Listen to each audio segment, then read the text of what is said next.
Hey guys, today we're going to do notes number 4. And notes number 4 deals with prepositions.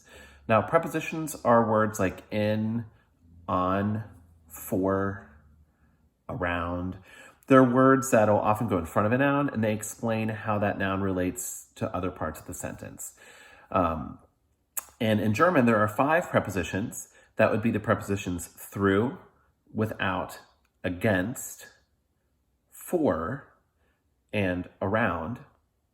There are 5 prepositions that have a special rule that go with them. Now, we're also going to learn an acronym to remember those 5 prepositions because they're kind of random, and we're going to learn what they are in German as well, obviously. But these prepositions have a special rule, and that special rule is that after these 5 prepositions that we're going to put in our notes, the noun that follows is in the accusative. And we've worked with the accusative a lot. We started it in German 1A. We're continuing to work with it here in German 1B. Notes number 3, the notes we just took were about the accusative. So we remember that the accusative really only affects the masculine noun. Der would turn into den, or if you were going to say something, ein would turn into einen. And the rest of our the and words are unaffected. So aside from that, the only thing we need to remember about the accusative that we learned just in the last set of notes are these accusative pronouns, the words for me, him, her, us, etc. You have these from notes number 3. So anything that comes after one of these 5 prepositions that we're going to write down is in the accusative. And we're going to call this set of notes accusative prepositions. Okay, so these are the 5 German accusative prepositions. Okay, and first we're going to go through and define them. So, durch is our preposition that means through. Ohne is without. Gegen, against. Für is for, and is around. These guys are going to get referenced a lot. They're going to get referenced a lot for the rest of German 1B. They also routinely get used in German 2 and beyond. So these are 5 to remember, and luckily we have a way to help remember them. We call these prepositions dog foo. So from now until the rest of your time in German, we will reference these and it's dog foo. And you'll have to think like, what were those 5? And dog foo, of course, it's an acronym. So DOGFU, dog foo are the prepositions where the noun that comes next, that comes after them, is accusative. And I do have some examples for us, okay? So here's our first one. If you want to say, because keep in mind our current vocabulary is rooms in the house, furniture in the house, party word, so we're inviting someone into our home. So if you want to say, I have a bedroom without a desk, I have a bedroom would be ich habe ein Schlafzimmer. And then without is ohne. It came from our list. We make sure we put these in our notes. And Schreibtisch, I picked on purpose because it is a masculine noun. Now, usually my words for the, I'll just squeeze it in over here. My word for the is going to be der. My word for is going to be ein if my noun is masculine. But we've learned this before. When the noun is accusative, the only time your word for the or changes is when the noun is masculine. And der becomes den.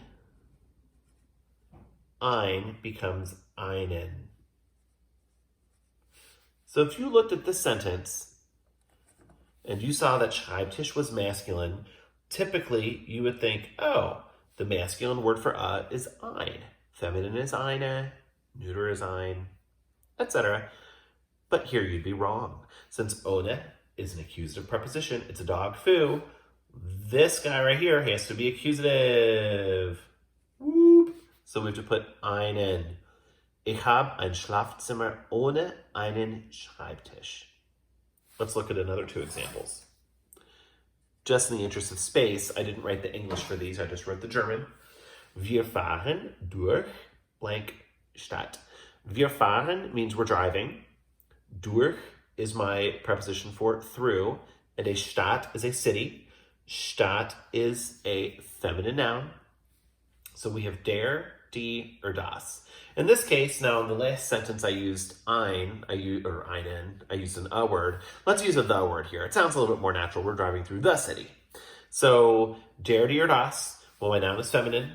So our word for the is die, and you don't have to change it because the only time we have a change is when the noun is masculine. I'm just going to rewrite that a little more neatly. Okay, so D is good. Check out number 3. The television is for the lady. Der Fernseher ist für. In this case, we're going to use D as well. And I thought for this one, might as well play around a little bit. What if I wasn't saying the lady? What if I want to say it's for the man? Obviously, the word man is going to be masculine. Now we have our accusative show up. Because remember, again, it only shows up if your noun is masculine. So you can't say der. It would be für den Mann. Okay? Hey, what if I wanted to change it even more? Let me grab a paper towel to erase here. What if I wanted to say the TV is for me? Haha. Our good old accusative pronouns from notes number 3. Which one of these pronouns, remember you can't use the subject pronouns. You would never say the television is for I, or the television is for he, or the television is for she. We use our accusative pronouns when our person, our pronoun, is in the accusative. It's the direct object, or if it comes after one of our dog food prepositions. So if I wanted to say the TV is for me, I'm going to say mich. So we'd say, der Fernseher ist für mich. Looking off those notes number 3, I could do it with any of them. The television is for you. Can't say do. Got to use your accusative pronoun. Für dich. If I wanted to say the television is for us, looking off those notes, my accusative pronoun for us is uns, and etc. So if you have a noun or a pronoun that comes after one of these 5 prepositions, it's got to be in the accusative. Oh, one more thing. I think these are kind of fun. We have 3 contractions that show up here with these prepositions in German. Contractions in German are very similar to contractions in English. Contraction in English would be like do not becomes don't, will not becomes won't, cannot becomes can't. In German, we don't use apostrophes, but these can kind of smush together and form new words. They're kind of fun. Durch, if it's followed by the neuter word for the, which is das. So through the, a neuter noun maybe would be house. If you were going to say we're walking through the house, you could say durch das Haus, or you could just say durchs. Für das becomes fürs. Das becomes ums. They're not mandatory. Just like in English, our contractions are also not mandatory. I could say I do not have time just as easily as I could say I don't have time. But I think they're kind of fun. So I did one example. It's very similar to the example number 3 I think we just did. If I want to say maybe I'm moving and the movers are asking where to put stuff, if I'm at the store buying a television and I'm trying to pick out what room it would look nice in.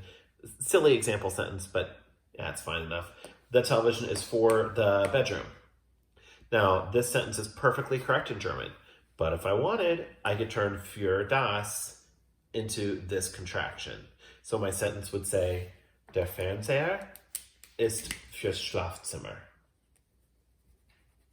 In English, we like to use contractions too. It's just quicker to say the sentence sometimes. The contractions are kind of just for fun. The big thing we want to know is the 5 prepositions, and we want to, for sure, remember how we form our accusative. Der becomes den, ein becomes einen, and we have our wonderful accusative pronouns. Thanks, guys. Hope everyone's doing great. Talk soon.